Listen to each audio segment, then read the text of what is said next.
አንዳንዱ ሰው ቢዝነስ ውስጥ ነው ያለው። ልክ ነው። የእግዚአብሔር መንግስት ሚስጥር ግን ለሱ አይገባው። ይሰራል፣ ይበላል፣ ይጠጣል፣ ይተኛል፣ ይነሳል፣ ይሞታል።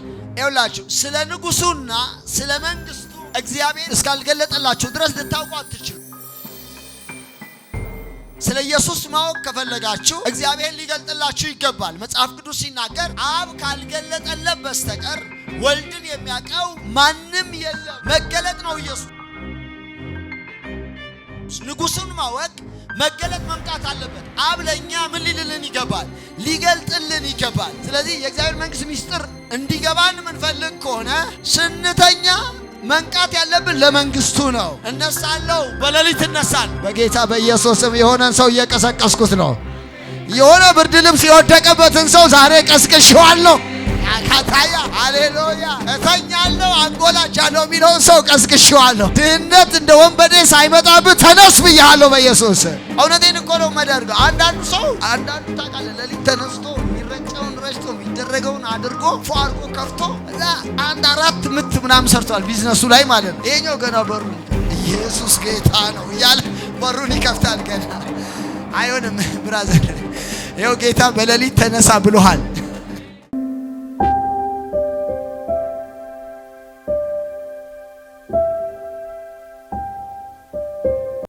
እውነቴን አይደለም።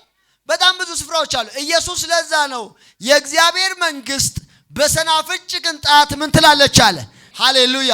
የእግዚአብሔር መንግስትን ለማወቅ የምንፈልግ ከሆነ ማድረግ ያለብን በዛ ቦታ ላይ የእግዚአብሔር ቃልና መንፈስ እኩል ይሰራል ወይስ አይሰራም ብለን ነው የምንመረምረው እንጂ ትልቅ ነው ትንሽ ነው ብለን አይደለም። ጌታ ስሙ ይባረክ። ሃሌሉያ። ለእናንተ ግን የእግዚአብሔር መንግስት ሚስጥር ማወቅ ምን ተብሏችኋል አለ? ተሰጥቷችኋል ብሎ በእነዚህ ምሳሌዎች የእግዚአብሔር መንግስት ሚስጥር ለደቀ መዛሙርቱ ሁሉ ምን አለ? ኢየሱስ አስተማራቸው፣ ብዙ ነገር ተናገረ። የእግዚአብሔር መንግስት አሁን የተወሰኑ ነገሮች ምልክቶቿን ነግራቸዋለሁ። ምሳሌዎች ናቸው እነዚህ። የሰናፍጭ ቅንጣት ታክል፣ እነዚህ አራቱም የዘሪው ምሳሌ፣ የብርሃኑ ምሳሌ፣ ሳይታወቅ የሚበቅለው ዛፍ፣ ከዛ ደግሞ የሰናፍጩ ቅንጣት፣ እነዚህ ኢየሱስ ስለ መንግስት ያስተማረበት ምሳሌ ናቸው። ነገር ግን የመንግስተ ሰማይን ባህሪያቶች ማወቅ ወይንም የእግዚአብሔር መንግስት ባህሪ መረዳት ለኛ በጣም ይጠቅመናል በዚህ ዘመን።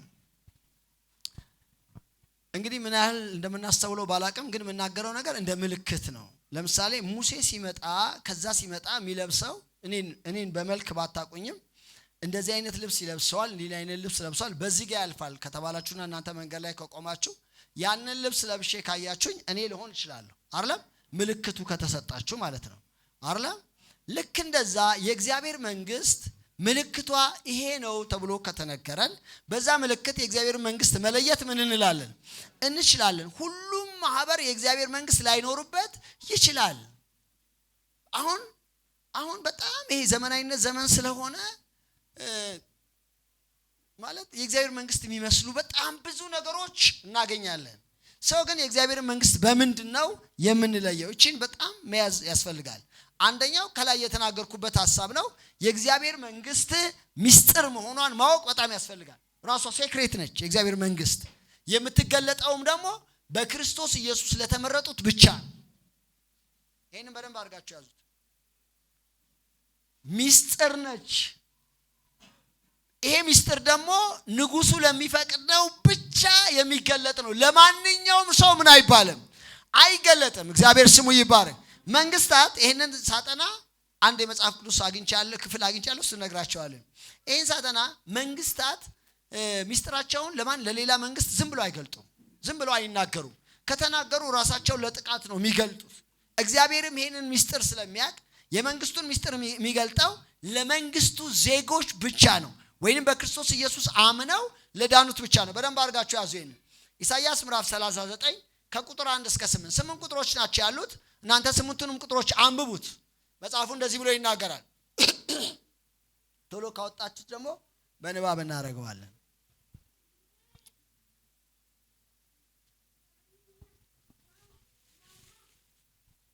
ሰላሳ 39 እሱ ቀለል ያለ ቃል ስለሆነ ነው እንጂ ነገስ ውስጥ ማለሽ። በዚያም ወራት የባቢሎን ንጉስ የባልዳን ልጅ መሮክዳ ባልዳን ሕዝቅያስ ታሞ እንደተፈወሰ ሰምቶ ነበርና ደብዳቤና እጅ መንሻ ላከለት። ሕዝቅያስም ደስ አለው። ግምጃ ቤቱንም ብሩንና ወርቁንም እባካችሁ በደንብ አድርጋችሁ ስሙ። ግምጃ ቤቱንም ብሩንና ወርቁንም ቅመሙንና የከበረውንም ዘይት መሳሪያም ያለበትን ቤት ሁሉ በቤተ መዛግብቱም የተገኘውን ሁሉ አሳያቸው። በቤቱና በግዛቱ ሁሉ ካለው ሕዝቅያስ ያላሳያቸው የለም። ነብዩ ኢሳይያስ ወደ ሕዝቅያስ ወደ ንጉሱ ወደ ሕዝቅያስ መጥቶ አሁን ነብይ መጣ። በደንብ አድርጋችሁ ስሙ። እግዚአብሔር ነው የላከው። የላከበት ምክንያት ይሄ የምድራዊ ጉዳይ ነው ብሎ ዝም አላለም። ሚስጥር ነው የገለጠው። የገለጥከው ሚስጥር ለምንድን ነው የሚል እሳት የላሰ ነብይ ሜጀር ፕሮፌት ነው የመጣው። ኢሳይያስ ነው የመጣው፣ ተራ ነብይ እንዳይመስል። እሺ ቀጥለው።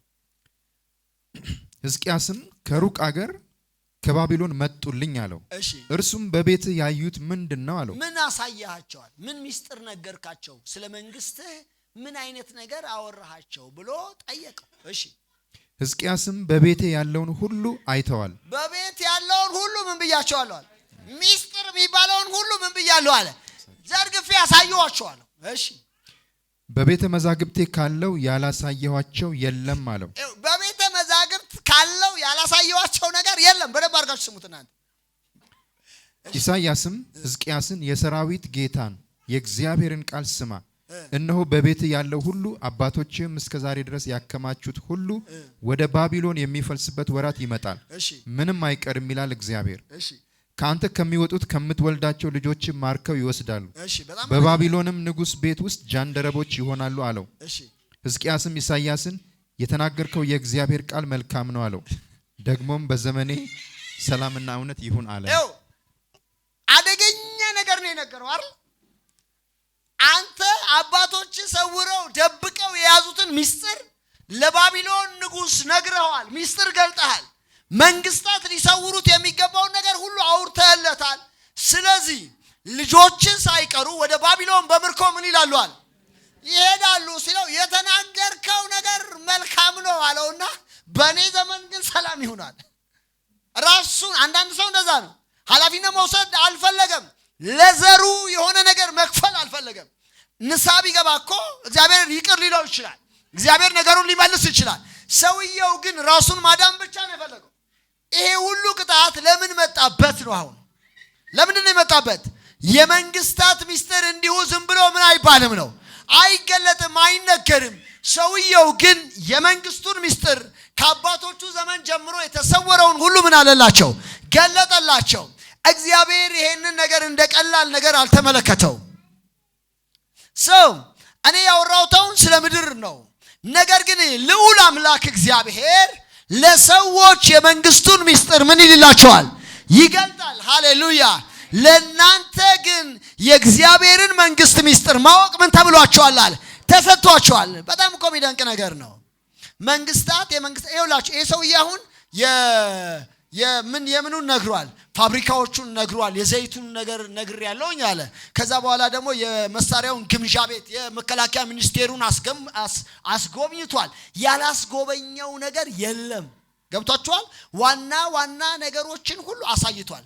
እግዚአብሔር አምላክ በመንግስቱ ውስጥ ለናንተ ሃሌሉያ፣ በመንግስቱ ውስጥ ለኔ በሉ እስቲ የማይገልጥልኝ ነገር የለም በሉ እስቲ ሃሌሉያ።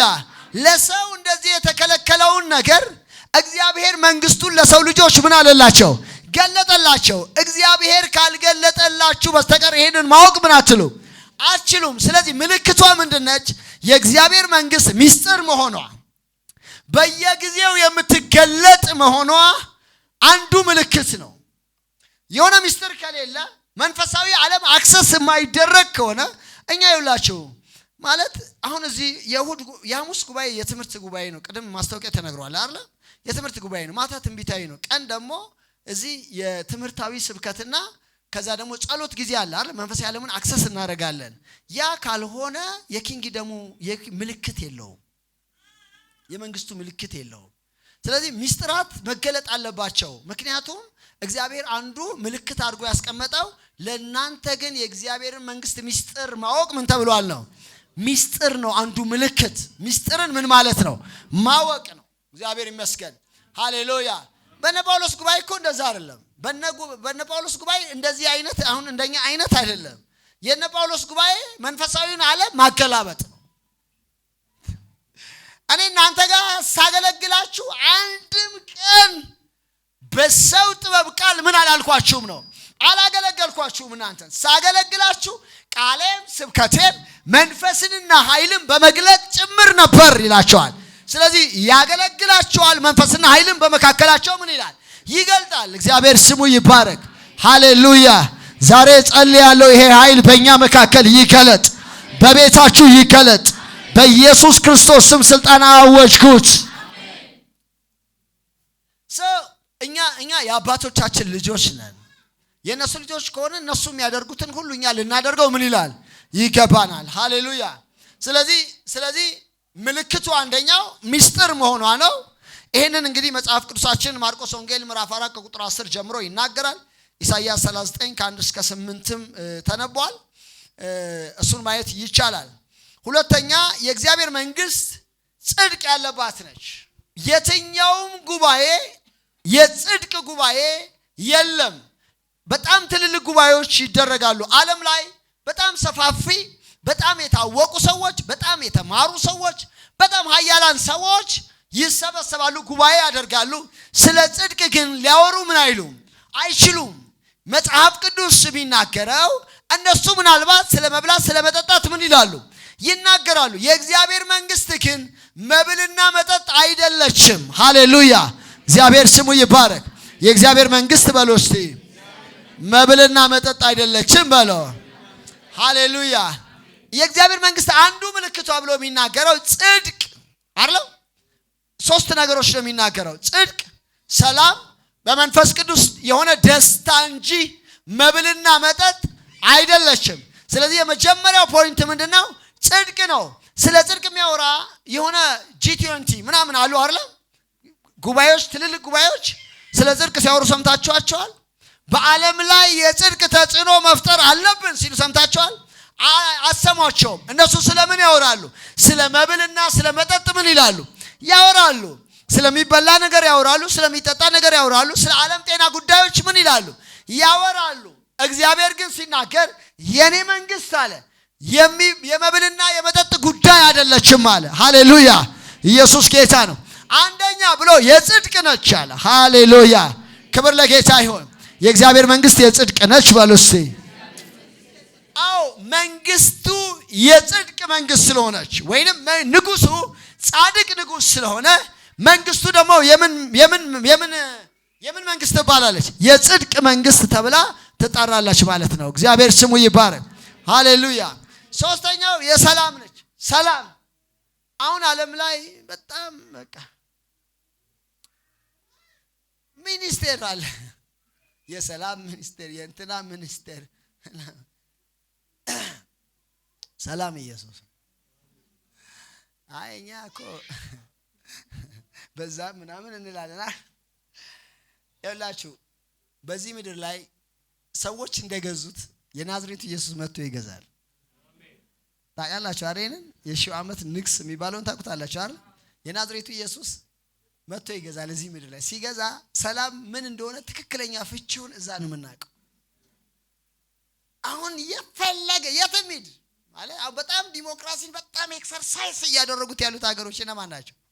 ባይዘው እሱ ራሱ አላምንበትም እኔ በዲሞክራሲ ራሱ። ዲሞክራሲ የሚባል ነገር ራሱ ለኃጢአት መለማመጃ ሰይጣን ፕላን ያደረገው ስርዓት ራሱ ጌው ምናምኑ ይነሳና ዲሞክራሲ ነው ይላል አይደል? ዲሞክራሲ ሀገራት ስለሆነ እኮ አጸድቀዋል። ቸርቾች እንኳን ሳይቀሩ ውጭ ሀገር ላይ እኮ አጽድቀዋል። ታውቃላችሁ ነው አይደለም? አጽድቀዋል አይደል? ይሄ የምን ጣጣ ነው? የዲሞክራሲ ጣጣ ነው። እግዚአብሔር ደግሞ በዲሞክራሲ የሚባለው ነገር አይቀበለውም። የህዝብ ስምምነት አይቀበል። እግዚአብሔር ተስማምተን የመረጥነው አይደለም። ንጉስ ነው አይደል? ንጉስ ነው። ንጉስ ደግሞ ይሾማል፣ ይሰይማል፣ እንደራሴዎቹን ያስቀምጣቸዋል። የእግዚአብሔር አሰራር ያ ነው። እኛ የእግዚአብሔር እንደራሴዎች እንድንሆን ነው እግዚአብሔር የሚፈልገው።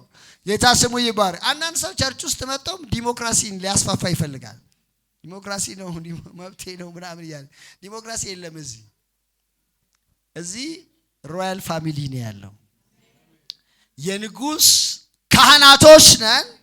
የንጉሱ ቤተሰብ ነን። ሃሌሉያ! እግዚአብሔር ስሙ ይባረክ። ይሄ እኮ በጣም ያን ነው ኢየሱስ መጥቶ እዚህ ምድር ላይ ነግሶ ያሳያል። ሲነግስ አይደለም ሰውና ሰው አንበሳና ፍየል ታውቃለህ? ሰውና ሰው አሁን እየተባለ አይደለም። አንበሳና ፍየል በፒስ ይኖራል። ሕፃን ልጅ በእባብ ጉድጓድ ላይ ይጫወታል። ያረጋዋል ማለት እንዲይዞ መጽሐፍ ነው የሚያወራው። እኔ አይደለም የማወራው። የናዝሬቱ ኢየሱስ ሲገዛ ምድር ላይ ነው ሰላም የሚባለው። ፍጥረት ሁሉ እኮ ሰላም ይፈልጋል እኮ። ፍጥረት ሁሉ የፍጥረቱ ዳኛ በሚገዛበት ሰዓት ሁሉ ስርዓቱን ይይዛል። ሃሌሉያ! ሰው የእግዚአብሔር መንግስት ብሎ መጽሐፍ ቅዱስ ጽድቅና ምንድነው አለ? ሰላም። ሃሌሉያ! መንግስት ውስጥ መኖራችሁ የሚታወቀው የእግዚአብሔር ሰላም ልባችሁን ሞልቶታል ወይ? ሃሌሉያ! የሆነ የሚያናውጠው ዓለም ላይ የሚያናውጠው ነገር አብሮ የሚያናውጣችሁ ከሆነ የእግዚአብሔር ሰላም ልባችሁን ገና አልገዛውም ገና። እኔ መዝናው እንደዛ ነው። የኪንግደሙ ሰላም ልቡን ሰውየውን አልነካውም። ይሄ ታውቃለህ አይደለም? ሰው ሚዲያው እንዲህ ሌሊቱን ረብሾት እንደሚያደርግ ሰላም እየተጫወተ እግዚአብሔር ይመስገን ምናምን ብሎ ጸልዮ ምናምን ሲጨርስ ልክ ሲከፍት አገራችን ላይ እንደዚህ ምናምን ሲለው ሌሊቱ ሁሉ ተረብሾ ያድራል። እንዴት ምናምን ብሎ እዚህ ጋር እንትን ሲል የነበረው ማለት ነው። የእግዚአብሔር ሰላም ልቡን የገዛው ሰው ግን በማዕበል ውስጥ በወጀብ ውስጥ ሆኖ እግዚአብሔር መልካም ነው፣ በመከራ ቀን መሸሸጊያ ነው፣ በሱ የሚታመኑትን ያውቃቸዋል ይላል። እኔ በእግዚአብሔር ይታወቃለሁ። ሰላሙ ልቤን ገዝተዋለች። ልናወጥ ምን አልልም ይላል፣ አልችልም። ሃሌሉያ! ልናወጥ አልችልም በሉ እስቲ። እኔ እኮ ይኸውላችሁ ኢየሱስ እንደዚህ ያደረገ እዚህ ምድር ላይ እንደ ኢየሱስ በሰላም የኖረ ሰው የለም። እያሳደዱት እንደ ኢየሱስ እኮ የተገፋ አለ እንዴ? የተናቀ አለ እንዴ? የተተፋበት አለ እንዴ? በጣም ተገፍቷል። ቃሉን አንቀበልም አንተ አናቀህም እንዴ ምናምን ብለውታል። አንድም ቀን ተናውጦ አያውቅም። አንድም ቀን ምን ይሻለኛል አባቴ ወይ ይሄን ነገር በጸሎት ላስቀርበው ይገባል ብሎ አያውቅም። እኛ እኮ አንዳንዱ ነገር ይኖራሉ። ዝም ብላችሁ አትጸልዩ። ለሰማሁት ሁሉ አልጸልይም። ባይዘው እኔ ለሰማሁት ለሆነ ችግር እንትን ሰምቼ ለዛ ሁሉ እኔ ለሱ ሁሉ ምን ላይ ሲሰጥ ምን አይደል እግዚአብሔር ይመልስለታል። እሱ ኢየሱስ ለሁሉ ይውላችሁ ህይወት በፕሪንሲፕል አለው። ህይወት በዛ ፕሪንሲፕል ምሩት። ለአንዳንዱ ነገር ምላሽ ስጡ፣ ለአንዳንዱ አትስጡ። በራሱ ጊዜውን ጠብቆ ያልፋል። ነገ ለሚያልፈው ነገር ለሱ ምን ላይ በኢየሱስ ምናምን ጾም ጸሎት ይዤ እንትን ብዬ አጽሙ አጸልይ አላልኩም። እኔ ግን ለሁሉ ነገር ምን ላይ ሲሰጡ አትድከሙ። የተጠራችሁለትን ጥሪና የምትኖሩለትን ነገር ክሊር አድርጋችሁ ካወቃችሁ ኢየሱስ እንደዛ ስለነበር አይናወጥም። ጥሪውንና የሚኖሩለትን ነገር ያውቃል። ኢየሱስ ያድናል። ሃሌሉያ! መጽሐፉ የሚናገረውን ነው የምነግራችሁ። ከዛ ኢየሱስ ግን እዚህ ምድር ላይ በሰላም ኖሮ ምንም ነገር ሳይታወቅ ሳይጨነቅ ኖሮ ሲሄድ እንደዚህ አለ፣ ሰላምን እተውላችኋለሁ አለ። እኔ ኖርኩበትን ሰላም ለእናንተ ምን እላችኋለሁ አለ። ኢየሱስ ያድናል። ሃሌሉያ! ሪሊ እርግጠኞች ናቸው? ኢየሱስ ይኖርበት የነበረው ሰላም እናንተ ልብ ውስጥ አለ ወይ? ካለ ማዕበሉን አትፈሩትም። ካለ ወጀቡን ምን አትሉትም? አትፈሩትም። ያ ሰላም ልባችሁን ካልገዛ ግን ማዕበል ሲመጣ ጌታ ሆይ ምንድነው ይሄ ነገር ስንጠፋ ግድ አይልምን ትላላችሁ። ኢየሱስ ሰላሙን ትቶልኛል በሉ እስቲ። አዎ ባለፈው ብያቸዋለሁ። ኢየሱስ ሰላሙን ትቶላችኋል። ኢየሱስ ጸልዮላችኋል። ዮሐንስ ወንጌል ምዕራፍ 17ን አንብቡት እናንተ። ከዓለም አውጣቸው አልልህም አይደለም ያለው? ወደ አባቱ ጸልይ። በዓለም ሳሉ ግን ምን በላቸው አለ? ጠብቃቸው። ስለነዚህ ብቻ አለምንም ከቃላቸው የተነሳ በአንተ ስለሚያምኑ ጭምር እንጂ ብሎ ስለኔም ስለናንተም ስለ ደቀ መዛሙርቱም አጠቃለው ጌታ ኢየሱስ ምን ብሏል? ጸልዩዋል። በዓለም ሳለው የተጠበቅኩኝ ነኝ። ግልጽ ነው ይሄ ነገር። በዓለም ሳላችሁ የተጠበቃችሁ ናችሁ። አትናወጡም፣ አትፈሩም። ሃሌሉያ! ኢየሱስ እኮ ነው ይላችሁ በዓለም ሳላችሁ መከራ አለባችሁ አይዟችሁ እኔ ዓለምን ምን ብየዋለሁ የተሸነፈ ዓለም ነው ዓለምን አሸንፌዋለሁ ብሎ ከዛ ደግሞ ጸልየልን እኮ በቃ ከዓለም አውጣቸው አልልህም ገዳም ይግቡ አልልህም እንደማለት ነው እኮ ከዓለም አውጣቸው አልልህም በዓለም እያሉ ግን ምን በላቸው አለ ኢየሱስ የጸለየውን ጸሎት አብ በእርግጠኛ እንደሚሰማው ታምናላችሁ የጸለየውን እንደሚሰማው ታምናላችሁ ኢየሱስ ራሱ እንደምትሰማይ ምን እላለሁ ብሏል ስለዚህ ኢየሱስ የሚያውቀውን ያክል ኢየሱስን አብ ይሰማዋል ብላችሁ እናንተ ታውቃላችሁ ካወቃችሁ የተጠበቃችሁ ናችሁ ሃሌሉያ ሰላሙ ልቤን ይገዛዋል በሉ እስቲ ሃሌሉያ ስለዚህ ሶስተኛው ሰላም ነው አራተኛው በመንፈስ ቅዱስ የሆነ ደስታ ነው በገንዘብ አይደለም በሆነ ነገር የተከበባችሁ ጊዜ አይደለም እኔ አንዳንዴ የሚሰማኝን ሰማይ ልንገራችሁ የሆነ ነገር ይሆናልኝ ከዛ አላቀውም ለምንድን ነው ይሄ ስሜት የሚሰማኝ ወይ የብቸኝነት ስሜት ሊሆን ይችላል እኔም እንደናንተው ማለት ነው ገብቷችኋል ይሰማኛል ሲሰማኝ ከዛ ልዘምርልና ና ጌታ ሚለውን ማለት ነው ጊዜው አልደረሰም ወይ ሚለውን እንደዛ አይደለም ዘምሩት የከፋን ቀን እኮ እንደዛ ነው ጌታ ወይ መምጫ አልደረሰም ወይ ማራናታ ምናምን ምን ዘምረው ደስ ያለን ቀን ማደ መኖር ያሰኘኛል ሚለውን ነው ዘምረው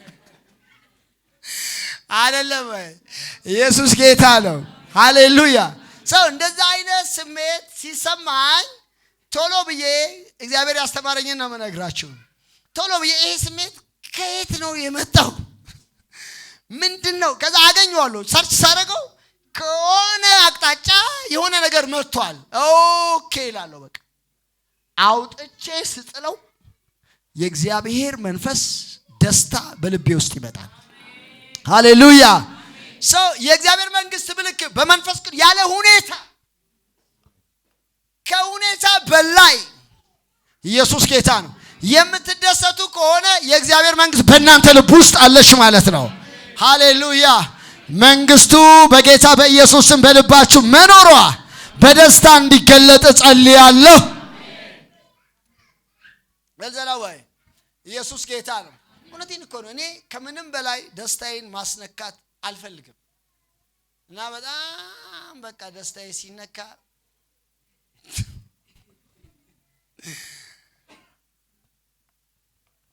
ማለት ይሄ የመንፈስ ቅዱስን ነው መላችሁ እኮ ከሁሉ በላይ የሚያረጋችሁ እነ ጳውሎስ እኔ በጣም እኮ ይገርመኛል ታውቃላችሁ ህፃናት አይደሉም ባይዘው ትልልቅ ሰዎች ናቸው ይዘው በዚህ ስም ሁለተኛ እንዳትናገሩ ብለው ገርፈው ለቀቋቸው ይላል አረ መጽሐፍ ቅዱስ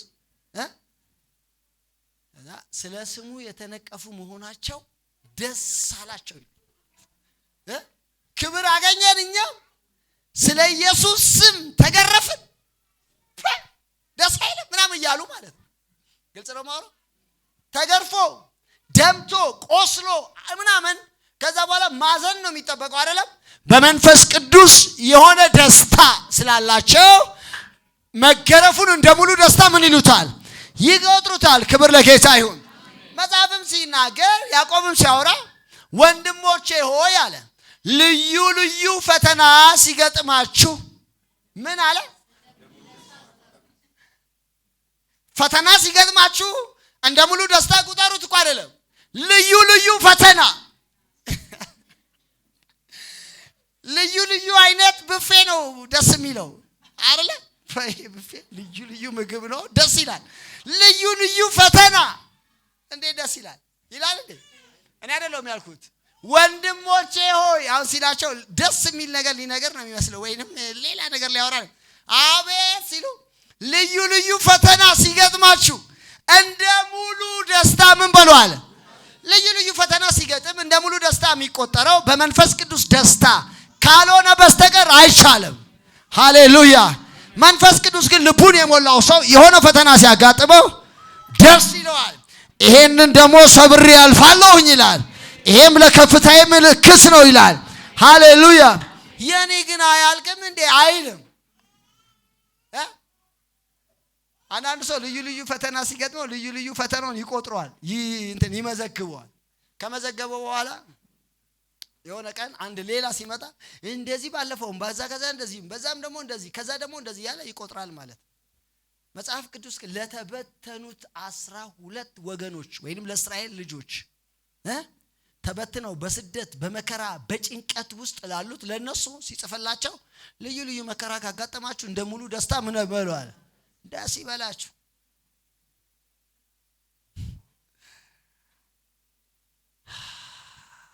ደስ ይለኛል በሉ። አይዟቸው በመንፈስ ቅዱስ የሆነ ደስታ ልቤን ይገዛዋል በሉ። ይኸውላችሁ ይህንን እግዚአብሔር መንግስት ምልክት ነው ምላችሁ። ለዛ ነው እግዚአብሔር መንግስት ውስጥ ብቻ የምትገኝ ነገር ነች እቺ።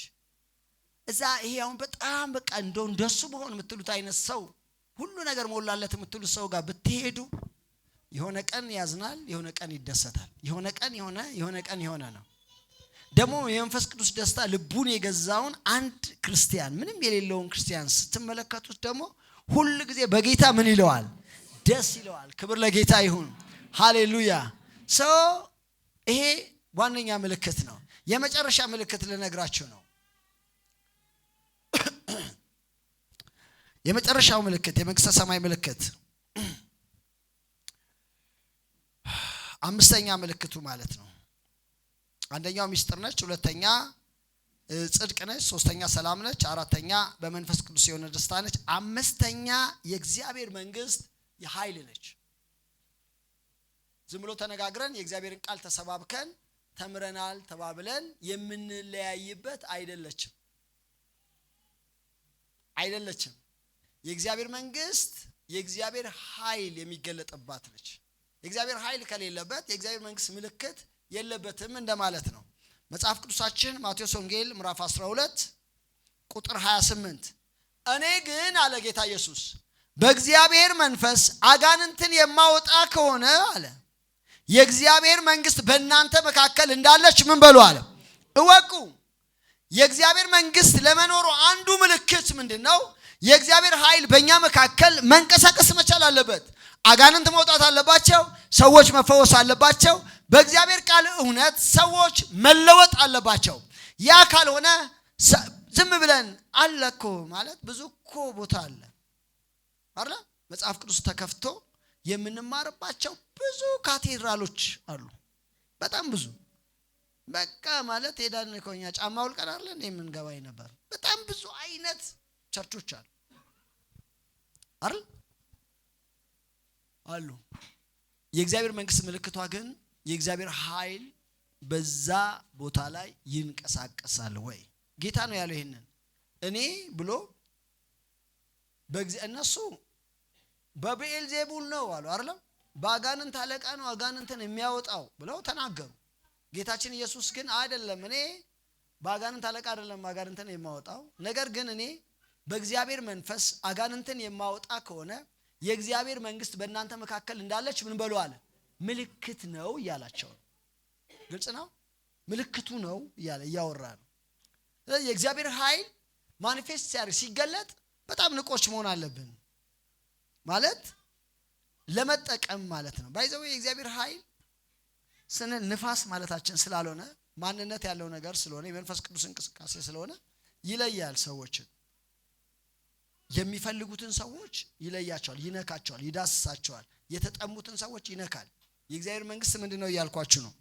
ምልክት ነው። ኢየሱስ ክርስቶስ ይሄንን ተናግሯል። አንደኛ ቆሮንቶስ ምዕራፍ 2 ከቁጥር 4 እስከ 5 ጀምሮ ጳውሎስ የተናገረውን ቅድም ጠቅሼላችኋለሁ። እምነታችሁ በእግዚአብሔር ኃይል እንጂ በሰው ጥበብ እንዳይሆን ቃሌም ስብከቴም መንፈስና ኃይልን በመግለጥ ጨምር ነበር እንጂ በሚያባብል የጥበብ ቃል አልነበረም። የእናንተ እምነት መሆን ያለበት በምንድነው አለ ጳውሎስ?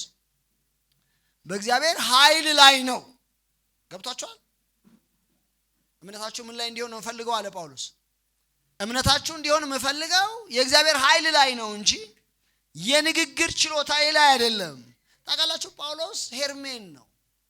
ሄርሜን ማለት ሄርሜኔቲክስ የሚለው ቃል ከዚህ ቃል የመጣ ነው። ሐዋርያ ሥራ ምዕራፍ 10 4ን እናንተ አንብቡት። ስነ መለኮት ትምህርት ቤት ውስጥ ስትገቡ ከምትማሯቸው ትምህርቶች አንዱ ሄርሜኔቲክስ ነው። ስነ አፈታት ተብሎ ይጠራል።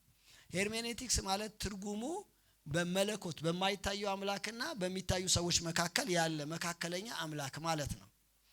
እና ጳውሎስ ተአምራት አደረገ አይደል? በዛ ቦታ ላይ ሽባውን ተረተረው ምናምን አይደል? ከተረተረው በኋላ መጡና ይሄ በንግግር ዋነኛ ነውና ሄርሜን አሉት ይላል አይደል? በመለኮትና በሰው መካከል ያለ መለኮት ነው ማለታቸው ገብቷቸዋል። በርናባስን ደግሞ ዲያ አሉት ይላል አይደል? ዲያ ማለት ደግሞ በዛ ዘመን የነበረ ትልቅ ግዙፍ ጣዖት ማለት ነው። እና አይ ቲንክ የዛ እንግዲህ ሂስትሪ ላይ ምን ይባላል እሱ ፊዚካሊ በጣም ትልቅ ነበረ ይላሉ። ትልቅ ነበርና ዲያ ነው አሉት። ኢየሱስ ጌታ ነው። ሌላቸው የፈለጉት ነገር ገብቷቸዋል። ጳውሎስ በንግግር በጣም ታፍ ነው፣ በንግግር ኃይለኛ ነውና ሄርሜን አሉት።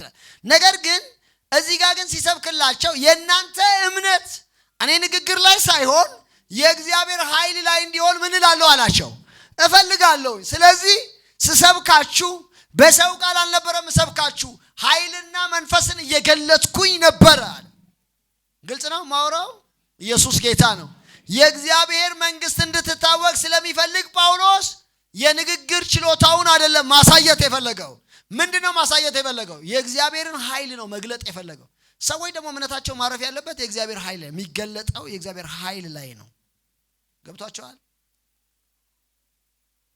የእግዚአብሔር ኃይል ፕራክቲስ ካላረጋችሁ ካላችሁበት ነገር መውጣት አትችሉም። እኔን እመኑኝ፣ ዝም ብላችሁ በድፍኑ ብታምኑኝ በጣም መልካም። አንድ ሰው ካለበት ነገር መውጣት የሚፈልግ ከሆነ በሁለት ነገር ላይ መሰረት ማድረግ አለበት። አንደኛው የእግዚአብሔርን ቃል እናንተ እውነትን ታውቃላችሁ እውነትም አርነት ያወጣችኋል አይደል? የእግዚአብሔርን ቃል መሰረት ማድረግ አለበት። ሁለተኛ ግን የእግዚአብሔርን ኃይል ፕራክቲስ መለማመድ መቻል አለበት። በየሳምንቱ ስንጸልይ በየሳምንቱ ብዙ ሰዎች ከሚጮኸው ውጪ ብዙ ሰው ነፃ ይወጣል። ብዙ ሰው አንዳንዱ እኔ መንፈሳዊን ዓለም እኛ የሚመስለን እንደዚህ ዓለም ስለሚመስል አሁን ሰው ሲባል ሰው ይሄው ሙሴ አይደል?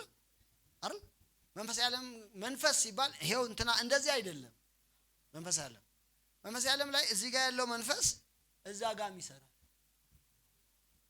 ገብቷችኋል? ማውራው ግልጽ ነው። እዛ ጋር ይሰራ እዚህ ጋር ሆኖ እዛ ጋር ይሰራል። ከዛ ደግሞ ሄዶ ምን ያደርጋል? ይነካል አይደል? እነዚህ ነክቶ ይመጣል አይደል? እሱ የለም የነካው ነገር አለ አይደል? ያ የነካው ነገር ምን ይላል? ያ የጨለማው ቁራጭ ይባላል። ይነካና ይሄዳል። ገብቷችኋል? ማውራው ሰው አንዳንዱ ነገር መንፈስ በሰው ውስጥ ገብቶ ሰውን እየገዛ ያስገደደው ፓወርፉል አገዛዝ ጭኖበት ውስጡ ሆኖ ይመራዋል። አንዳንዱን ደግሞ ስራውን ይነካል፣ ጤናውን ይነካል፣ ህይወቱን ይነካል፣ የሆነ ነገሩን ይነካል። መንፈሱ የለም፣ ስራው ግን አለ። በጣም ብዙ ጊዜ ብዙ ሰው ከዚህ መንፈስ ነፃ ሲወጣ አይቻለሁ፣ ባይኔ ማለት ነው። እንደዚህ ሰዎች ሲነኩ ይወድቃሉ። ሲወድቁ ልክ እንደ ጥላ ከዚህ በፊት ነግሬያችሁ የለም እንደሚከፈል ነገር እነዚህ ከሰው ላይ ከፈል ብሎ ሲገነጠል አያለሁኝ እኔ። ሰዎች ሲወድቁ ሲሄድ ማለት ነው። መንፈሱ የለም ግን ይሄዳል። ገብቷቸዋል? ማውራው ጳውሎስ እናንተ መካከል እኔ እየኖርኩ እያለ ባለበት ጊዜ ቃሌም ስብከቴም መንፈስና ኃይልን ምንል ነበር አለ እገልጥ ነበረ። ያ የእግዚአብሔር መንግስት ምልክት መኖሩ ነው። የእግዚአብሔር መንግስት ከሌለች ይሄ አሰራር የለም። ሳምንት ሙሉ ከብዙ ነገር ጋር ስትነካኩ ትቆያላችሁ አይደል? የምትነግዱ ሰዎች በንግዳችሁ፣ የምትማሩ ሰዎች በትምህርታችሁ ምናምን ብዙ ነገር ስትገቡ ስትወጡ ምናምን የብዙ ሰው ችግር እውነቴን ነው የምነግራችሁ። እንግዲህ እኔ ምን ብዬ ነገር ያለፍንባቸው መንገዶች ወደ ኋላ ዞር ብለን ማየት ያስፈልጋል፣ መመርመር ያስፈልጋል፣ ከእግዚአብሔር ኃይል ጋር ጥብቅ ግንኙነት ማድረግ ያስፈልጋል። ስለዚህ የእግዚአብሔር መንግስት ምን አላት ብያለሁ? የኃይል ነች ብያለሁ። አንድ ቀን ጥቅስ ልጨምርላችሁና ልጨርስ። እሺ ማቴዎስ 16:18 ከመገለጡ በኋላ ኢየሱስ የተናገረው ነው። የኃይል ነች። ማቴዎስ ወንጌል ምዕራፍ 16 ቁጥር 18 እንደዚህ ይላል፣ እኔ እልሃለሁ አንተ ጴጥሮስ ነህ፣ በዚህች ዓለት ላይ ቤተ ክርስቲያኔን እሰራለሁ፣ የገሃነም ደጆች አይችሏትም። የመንግስተ ሰማያትን መክፈቻዎች እሰጥሃለሁ። በምድር የምታስረው ሁሉ በሰማይ የታሰረ ይሆናል፣ በምድር የምትፈታው ሁሉ በሰማይ የተፈታ ይሆናል። ይህንን ታውቃላችሁ። ጌታ ኢየሱስ ስለ ራሱ ጠይቆ እሱ ውስጥ አልገባም፣ እዚህ ጋር ስለሆነ ዋናው ሐሳብ ስለ ራሱ ጠይቋቸው ጴጥሮስ መገለጥ ነገር አንተ የልዑል የእግዚአብሔር ልጅ ነህ የሚል ቃል ተናገረ። ኢየሱስ ይህንን ቃል ከነገረው በኋላ አንተ ጴጥሮስ ነህ፣ እኔ እልሃለሁ በዚህች ዓለት ላይ ቤተ ክርስቲያኔን ምን እላለሁ አለ እሰራለሁ አለ። በሉ ቢለው ምንድን ነው? እሰራለሁ አለ። ኦኬ እሺ፣ ልተወስ ውስጥ ደግሞ ከሄድኩ ወደዛ እንዳልሄድ ቤተ ክርስቲያኔን ምን እላለሁ አለ ጌታ ኢየሱስ እሰራለሁ አለና የገሃነም ደጆች ምን አይሏትም አለ፣ አይቋቋማትም፣ አይችሏትም። ኃይል አለ። ያንን ኃይል የሚችል የገሃነም ሰራዊት የለም አለ ኢየሱስ። ከዛ እንደዚህ አለው የመንግስተ ሰማያትን መክፈቻዎች ምን እልሃለሁ አለ ሰጣለሁ። ኢየሱስ ጌታ ነው። የእግዚአብሔር መንግስት የኃይል ነው ምንለው ለዚህ ነው።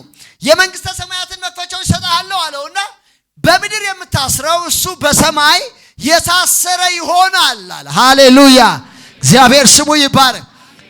እዚህ ሆኖ የሆነ ሰው የሆነን ኃይል ሲያስረው በሰማይ ደግሞ ምን ይባላል አለ ይታሰራል አለ። ደግሞ በምድር የምትፈታውን እሱን በሰማይ ምን እለዋለሁ አለ የመንግስተ ሰማያት መክፈቻዎችን ምን እልሃለሁ አለ። ሰው መንግስተ ሰማይ ካለ የሆነ ኦቶሪቲ አለ ማለት ነው። የሆነ ስልጣን አለ ማለት ነው። ጌታ ስሙ ይባረክ። የሃይማኖት ስብስብ አይደለም እዚህ ያለው፣ የመንግስት ወኪልነት ነው ያለው። የእግዚአብሔር መንግስት ወኪል ነኝ በሉ፣ አይዟቸው። የመጨረሻው ወኪል የእግዚአብሔር መንግስት የመጨረሻው ወኪል ዮሐንስ ነው የነበረው አይደል? መጣና የእግዚአብሔር መንግስት ቀርባለች፣ የሆነ ሃይማኖት ቀርቧል አለ። የሆነ የሚመሰረት ሃይማኖት ምናምን ብሎ ስም ጠራ አልጠራም፣ መንግስት ነው ያለው። ይኸውላችሁ ክርስቲያን ወይንም ክርስትና የሚለው ነገር ጋር መቆም የለብንም። መጽሐፍ ቅዱስ ስለ ክርስቲያንነት የሚያወራው ብዙ ነገር የለም። ይኸውላችሁ መጽሐፍ ቅዱስ ለመጀመሪያ ጊዜ በአንጾኪያ ክርስቲያን ተባሉ ይላል አይደል? ክርስቲያን ማለት ክርስቶሳዊ ከሚለው ቃል የመጣ ነው። የክርስቶስ ተከታይ ማለት ነው አይደል? ቤተ ክርስቲያን ደግሞ ማለት የክርስቲያኖች መሰባሰቢያ ማለት ነው። ገብቷቸዋል? ኪንግደሙ ግን ከዚህ ይሰፋል። መንግስቱ ግን ከዚህ የሰፋ ነው። ለምሳሌ እዚህ ቤተ ክርስቲያን አለች። ከዚች ቤተ ክርስቲያን የሰፋ ግን የእግዚአብሔር መንግስት በዓለም ሁሉ አለ። እግዚአብሔር ስሙ ይባረክ። ሃሌሉያ። ቤተ ክርስቲያንን መሰረታለሁ ብሎ እግዚአብሔር አምላክ የሰጠው ቁልፍ ግን የምን ቁልፍ ነው? የመንግስት ቁልፍ ነው ለቤተ ክርስቲያን የተሰጠው። ሰው እግዚአብሔር አምላክ በቤተ ክርስቲያን በኩል መንግስቱን ነው የሚያሰፋው። ሃሌሉያ። የእግዚአብሔር መንግስት ሁሉን ትገዛለች። ግልጽ ነው ማወራው። ኢየሱስ ጌታ ነው። ሰው ቁልፍ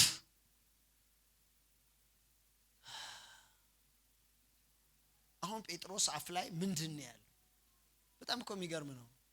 የመንግስተ ሰማያትን መክፈቻዎች ሰጣለሁ ብሎ መንግስተ ሰማያት በር ላይ አቆመው። ሰውየው ምን ይሻላል? ከከፈተልህ ትገባለህ፣ ካልከፈተልህ ካሰረ ትታሰራለህ። ሰማይ የሚያስራል፣ ከፈታ ደግሞ የተፈታክ። ግልጽ ነው። ሰው ምልክቷ ነው ይሄ። አስራለሁ ዝም ብሎ ይሄ ያው በየሚዲያው የሚሉትን አይደለም። አስሬ ያለው እንትንን አስሬው እግዚአብሔር ሆይ እባክህን ይህን ዘመን አድነኝ። እኔ እውነት ጌታ ሆይ ለምን ገዳም አይኖርም ብያለሁ። ቸርች እኛ ግን ወደፊት እግዚአብሔር ሲረዳን ግን ሁለት ነገር እናደርጋለን። አንደኛው የምናደርገው በአመት ለ2 ወር የሚታረፍበት ካምፕ ይኖረናል። የአገልጋዮች ካምፕ 2 ወር አርፎ ሲጸልይ ሲጾም ምናምን መንፈሳዊ ነገር ሲያደርግ አርፎ ይመጣል። 10 ወር ብቻ ነው የሚያገለግለው። ሁለተኛው ደግሞ እድሜው ገፋ ሲል ከ65 ከ70 በላይ ሲሆን ማረፊያ ሄዶ እዛ እየጸለየ ምናምን እዛው ይሙት ከፈለገ። እውነቴን እኮ ነው ማለት አሁን በጣም ከባድ ብዙ ነገር ስላለ እኮ ነው። ሻሎም ሻሎም ብለው ኢየሱስ ጌታ ነው። ሰው የእግዚአብሔር መንግስት የምንድን ነች አልኩኝ? የኃይል ነች። ምልክቷ የእግዚአብሔር ኃይል መገለጥ። ያሰረችው መታሰር አለበት፣ የፈታችው መፈታት አለበት። ቁልፉ በእጃችን ላይ ነው። ሃሌሉያ! ለጌታ ክብር፣ እልልታ፣ ጭብጨባ